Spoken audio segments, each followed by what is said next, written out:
What's up, everybody? It's Uptron here, and today we have yet another video of me going into a coaching session here, which one of my viewers sent me. One of my viewers sent me his Janna game, so we're gonna go through a Janna's laning phase, mid phase, and late phase, if there is any. Because as long as I know, this game is only 17 minutes long, so I really doubt this video will be very long. So hopefully, we'll get to at least go through the early game and maybe the early mid game until the end of the game there, right? So let's see what we can manage to gather from all the information we have here. And by the way, fun fact, right before we start this one off, did you guys know that about 50% of my views come from people that ain't even subscribed? So more than welcome to subscribe to my channel. I'll be uploading these videos occasionally whenever somebody sends me a replay. And if you want to send in your replay, more than welcome to just DM me on any of my socials, whether or not it's Twitter, Instagram, or join my Discord, and just tag me and tell me like, hey, I got this replay, I want you to review it. Just send me the replay and I'll go and check it out, and I'll upload the video right here on YouTube. So pretty simple, pretty short, so let's dive right into it. The first thing that I want to do before we jump into this game is to take a look at the runes that this Janna player has selected. So Janna went for the very standard glacial, Og went into magical footwear, cookies, and the cosmic insight, which is pretty standard rune here. On the second page we have the font of life and revitalize, of course, which gives you the shield and heal power, a little stronger there, so definitely worth for Janna. But I would definitely give a shout out as well, maybe what you can edit and change for this rune page, although this would be almost like the standard here, only because the magical footwear, definitely you can get your boots, so you don't have to build them. You can save up money on those 300 gold, and you can just keep on going and you know, build up your mythic item first, maybe, or any other item that you're building towards you. And cookies are pretty good, of course, in case it's a pretty heavy poke lane, and in this match it is Lux and Ashe, which definitely is the correct choice. But in some cases, what I can give a shout out to is also maybe to go for either stopwatch. Sometimes you can go for as well. Stopwatch could be definitely good in case there is a lot of dive potential or something from the opposing team. Let's say if enemy team is picking heavy, let's say engage tools or engage champions, or you feel like you're gonna get camped really hard. If their jungle is like someone like a Jarvan Elise or something, maybe stopwatch can definitely help. If you get those early, maybe some assists here and there by your jungle, it will definitely lower the time on that. So sometimes some people prefer going stopwatch as well, which is also not too bad of a deal. So definitely you have to kind of figure it out if you're not going to go for magical footwear or the stopwatch. And also futures market, although futures market did get on 13.17 nerfed here. As you can see, the base depth is reduced from 200 gold from 145, so you cannot go as deep in the depth anymore, although the depth per minute is increased to 8 from the to 8 gold from 5. So still, it has relatively nerfed rune nowadays. So I used to go for the futures market as well, but right now futures market, I would say, is pretty much dead. So I would have to say the cookies is the correct choice, like I said, especially in a poke lane such as this. So let's just dive into the game and see what the Sona player decides to do and what his team decides to do here, right? So let's just speed boost this game. Down starting with the Q. Level 1 Q, definitely something you want to go for, because usually back in the day when a lot of Janna players were using Airy, then of course people sometimes would start maybe like an E sometimes, or W. There was also Comet W poke build or something like that, I think, if I remember it right. Was it Q or W? I don't remember. But a lot of people used to go Comet as well because it was like a poke build, but nowadays you just go Glacial and just poke it as well anyways. So now you're sitting in the lane here because Ken was AFK, and then she wants to start topside regardless. But what I would suggest you doing sometimes is still kind of cover this side in case they want to go for that invade. So just cover up so you can also see the enemy team's jungles. Because right now, you sitting here is kind of pointless because you're not getting any information from their jungle, so you don't know where their jungle is going to start. The only way how you can see if their jungle starts bot side is to see if, let's say, Ashe and Lux comes to the lane with lesser of a mana, right? Because if obviously they would use their abilities once or twice just to, you know, leash the jungler faster, right? So let's see if you even notice that actually. Let's see if they come to the lane a little bit later. Because Lux, for example, doesn't seem to be even looking to leash, right? Lux seems to be sitting in the bush there. All right, I mean, in the end, they decide to leash. So let's see, what is your strat level 1? Are you hard pushing it here? Are you just waiting for the minions just to die slowly? I guess, because you can't really tell, even if they, okay, now they come to the lane late, so I really doubt a lot of people would fake this in lower ranks. So sometimes in higher ranks, people sometimes fake the leash, so which means basically they come to lane around this same time, they're not going to miss experience, they come late to the lane only to act like, oh, so they're to act like they leashed. So basically you would think, oh, the jungle started bot side, so it must be the jungle must be pathing top side, because that's what they do, right? From bot to top, or from top to bot, right? So you would think that, oh, the jungle started bot side, so he's going top lane, so we don't have to ward. But maybe Nafiri actually started blue buff, and now she's pathing here, and you will not be warding it because you thought, oh, there's no way the jungle's gonna gank here anyway, right? And then boom, Nafiri comes and ganks you, right? So, but at this point, I think in this lower rank, I do believe this is about like silver elo, so I really doubt anyone is going to leash it. So the Qs are missing, but you can only help as well by out attacking the minions. You're not out attacking the minions, which is pretty upsetting. You're not even doing it because as you can see, Nafiri's even pathing bot here with that red buff. Meanwhile, your Kayn is only top side. So as long as you know where your jungler is at all times. So if your jungler is top side, you want to be really careful here because it means that your jungle cannot technically even be there to help you in case the jungle gank happens, right? So that's why you want to only play aggressive if your jungler is nearby. Your jungler is top side, so you want to be kind of really careful because right now your top side is the strong side because in case your top lane starts to engage, jungle can kind of quickly come in and help him out, right? Meanwhile, if you engage, there's no way the jungle can actually help you, right? Because your jungle is top side and you know it. It's literally on your map, right? So you got to be careful with that. So for example, that's why Urgot maybe is pinging, going in for the maybe some damage or whatever, and Pantheon trying to bait him in and see if Kayn gets the kill there. Starting at W there, level 2. Ooh, I don't know if you want to really level up W. I would always go for a shield because definitely they are a poke lane and you don't want to get out poked. You're not a Nami. You cannot heal. You only can shield. So healing definitely would win in this case rather than shielding because shielding you need to be perfect here. You know, healing you can do after the poke is done, right? So that's why you want to shield them perfectly on time because right now you're not even kind of really using your W, right? Because you have to kind of like move in W. Maybe now you can Q. But I'm not liking the trade so much, but then again, you definitely want to stack your support item, and the only way you can get your support item, of course, here by spell T-Sedge is by poking. So definitely, as Janna, you want to sit in a bush, maybe just throw in your Qs and see how it goes from there. Yeah, so now you can see that their jungle is here, right? Let me just go with the Fog of War red side, actually. So this is what you're seeing. So you don't have any vision here, but you know that their jungler is here because you're seeing them. So therefore, there's no reason, for example, to spend up your wards, right? You already did ward the bush here. But let's say, hopefully, Aphelios doesn't randomly go here and ward because you can clearly see where the jungler is, right? So let's hope he doesn't do that because sometimes people just automatically do it and it's pretty bad. It's a bad habit. Okay. Some pretty happy feed there by Janna. Janna's been doing pretty good here. I'm kind of wondering what will be the build though, because some people want to go for like the movement speed for the Shrelia, which I don't really like on Janna that much, because you already movement speed. Your movement speed is already here. For example, your basically your passive already gives movement speed, right? So technically, because your passive already gives movement speed to your teammates, because if you're nearby, you give them that movement speed buff. Therefore, there is no reason to build another like movement speed item. You can just get the healing one item, so you can heal a lot more. You want to kind of be careful, of course. You want to be cautious of the potential of the jungle because your jungle is only coming from the base. So right now you will be the strong side because Kayn is in a bot lane. So therefore you can look maybe for a fight or maybe ping your jungle to help you out if possible. Although the lane here is not really CC heavy unless Aphelios gets that purple weapon and snares them. Then you can maybe follow with the tornado and then maybe Kayn can jump in and do some damage on top of her. Force some summoner spells at first, at least, you know, get some heal or flash. That would definitely be a pretty good gank, right? So you can pressure them a lot more. Nothing much happening, just chilling out. All you have to do, you have your cookies, so you're not gonna run out of mana anyway. Just keep trying to hit their Qs, you know, every here and there. Just sit in lane. As long as you don't get caught by the Lux Q, that's the most important thing. Okay, something's happening here. You guys are cooking. Let's see. They heal. Okay. They heal. You're throwing some auto attacks. Let's see what happens. You're throwing the W. What is Ken gonna do?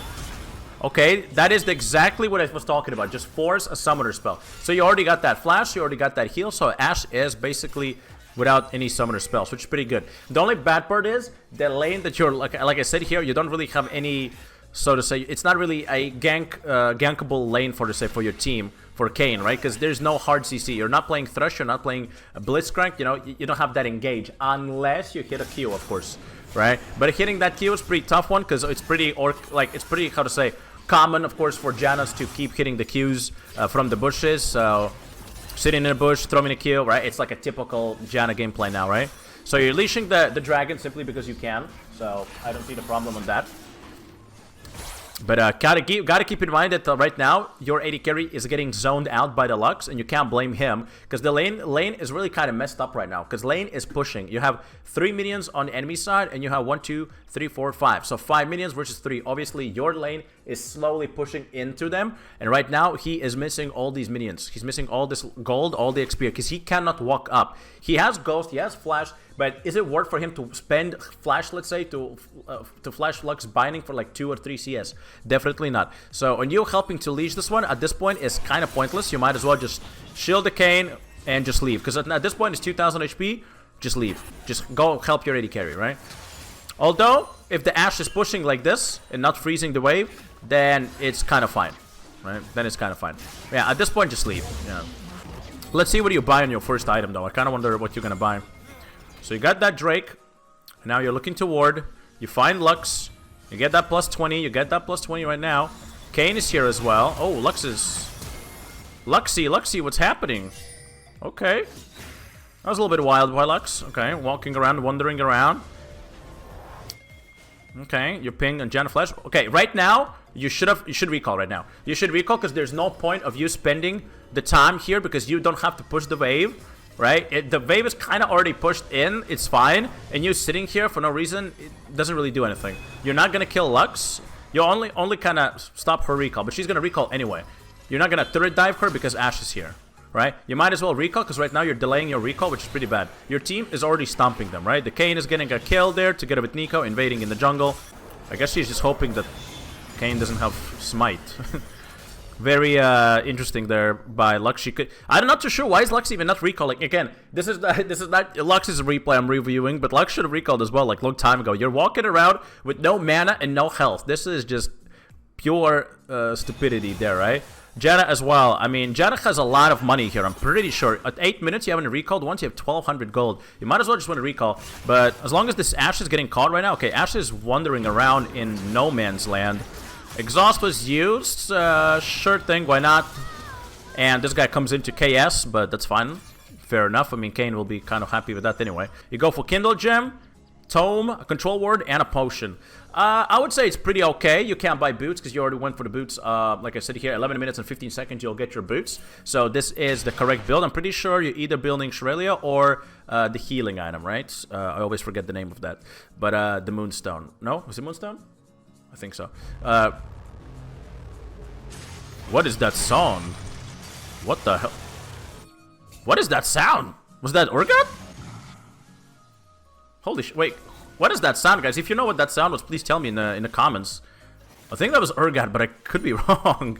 I'm not too sure. That was really confusing. All right, so now, ooh, this is okay. This is where, yeah, this was pretty bad. This is where you're not paying attention.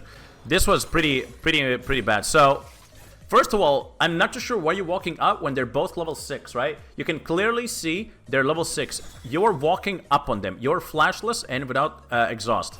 And they're level 6. You hitting 1 W there doesn't do anything. So, this is just, again, this was just grief. Then you, okay, you had flash. But still, you had flash and they still have Q, you still have ult. They, you know, it's just... Yeah, I mean, Aphelios definitely question marking you because he is allowed to do that. This was just pure int.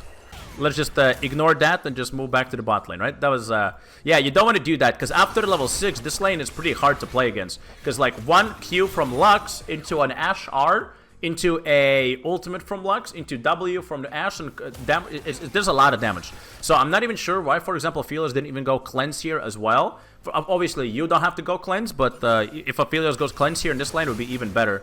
He can also cleanse Pantheon stun, this one's snare and stun, right? There's a lot of things Pantheon can actually cleanse in this game. Your top lane is winning, your jungle is winning, and in this game, for example, if your team is winning, keep in mind, this is a team game, right? So if your top and jungle is winning and smashing, just like my very first video on the Thresh game, their top lane is winning, their jungle is winning, all you have to do is just not grief. So basically, you don't have to give them a chance to come back into this game. So your job right now as a bot lane is not to win bot lane, basically.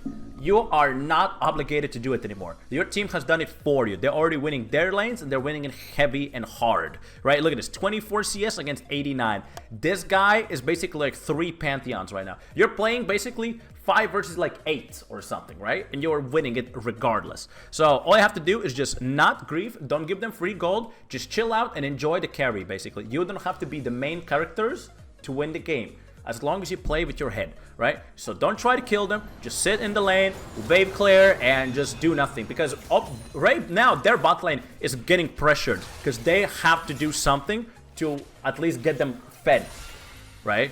Because their team is not going to do it. 0-3, 0-3, it's not looking pretty good for them, right? So they have to do something. They have to throw in their Qs, they have to throw ultimates, just so they can win. So the dragon is up, and because your Ophelia is recalled and your Kayn is topside, you cannot really fight for the Drake. But that's fine, you don't have to go for it. Don't risk your lives, don't go blind. Oh, please don't tell me you're gonna die there. Please don't tell me you're gonna die there. Please don't tell me. Oh, God. Okay, just run, just run, just run. Whew. Okay, that was pretty risky. That was really risky, because I'm pretty sure you had no vision whatsoever there. So, yeah, you literally have no wards, and you're just going there into an Ashe and Lux. You gotta be ballsy. You have no flash as well, right? Or your Kayn wants to play for the bot lane. Alright, let's see what happens. Like I said, this lane is really hard to gank unless Aphelios hits this one and roots him, just like he did now. But unfortunately, you have to dive the turret there just to do it, and that's definitely not the play. You don't want to dive the turret, without minions especially. Ooh. Ashe, wasting her flash right there. Ooh, I wonder what's gonna happen here, because Naafiri is here and she knows. You don't know about that one though. Oh boy.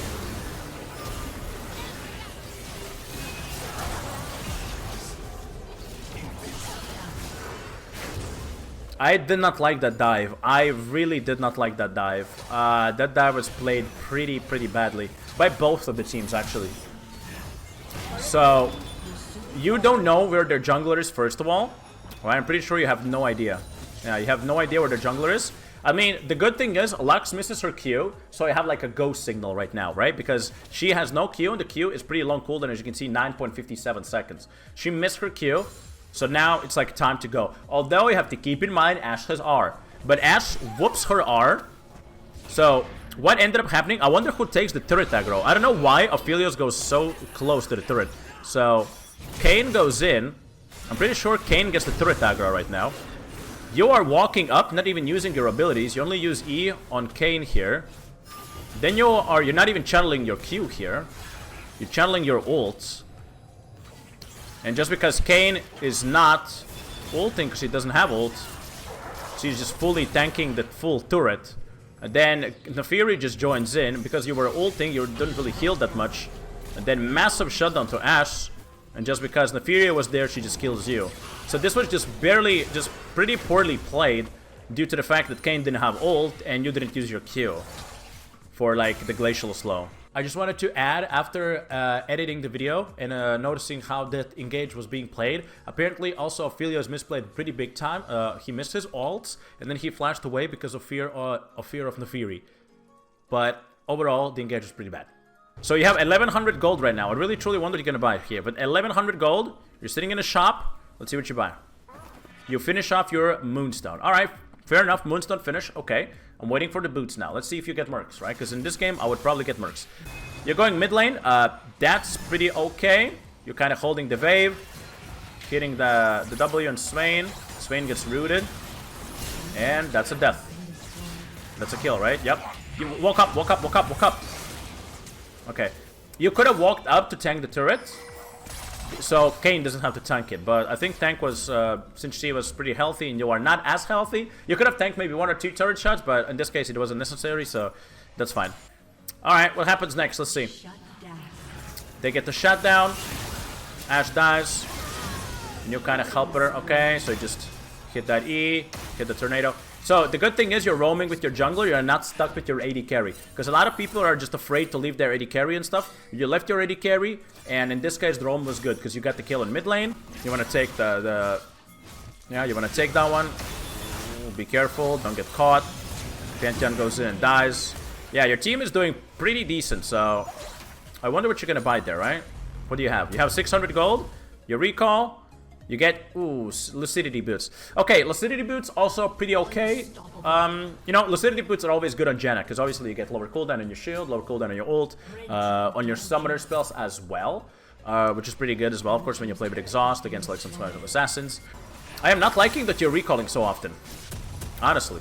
Your recall, you don't even buy anything. You might as well buy a control word, right? Because you want to buy control word because the Drake is up. Oh, an enemy team surrenders. Okay, so that was why it was a 17-minute game. So why I wanted to do, this is why I wanted you to buy the control word, is because the Drake was up. And you might as well want to take the Drake. You want to play for the Drake. In 2 minutes, 30 seconds, there's also a Baron spawning. At this point, you are so far ahead. You're 10,000 gold ahead in 17 minutes. I feel like at this point, the game is pretty much over because your Kayn and top lane is gonna just go and win. So in this game, you really didn't have to do much. You played the game more or less correctly. Just keep in mind that you don't have to be the main character every single time on every single game. So you don't have to go and flip the bot lane in hopes to kill them or something. If your bot lane or if your top lane or mid lane or jungle or somebody is just getting fed and getting kills over and over and over again, play for them. They are the main carries of the game. They will carry. Just play for them, right? You don't have to be like, oh, I'm playing Vayne, I have to be the main carry every single game. No, right? You're playing 80 carry, you're fine, just chill out and just, for the love of God, don't int. Because if you int, their bot lane can start to carry, and maybe all of their weak laners are going to play for them, and then they start to carry, and then you're kind of feeling that, hey, this game is again 50-50 flip. But it shouldn't be 50-50 flip if if one or two of your lanes are already giga winning, like stomping, right? The gold graph is 10k. There's no way they come back, right? So that was just a quick surrender from the enemy team, but that will be it. Thank you very much for watching this instructional video. This was like episode 2 of coaching one of my viewers. And again, like I said, if you definitely enjoyed this, leave some comments down below so I can maybe improve my coaching. What should you do, or what kind of videos would you like me to post? Also, that would be a nice one comment. Maybe you have some questions about maybe some tier lists, or what to do when this happens, or what to do when that happens. I can maybe make an instructional video about it. So again, if you have any ideas, more than welcome to drop them in the comment section, and I'll see you on the next episodes. Peace out, and see you on my streams or any other YouTube video. Bye-bye.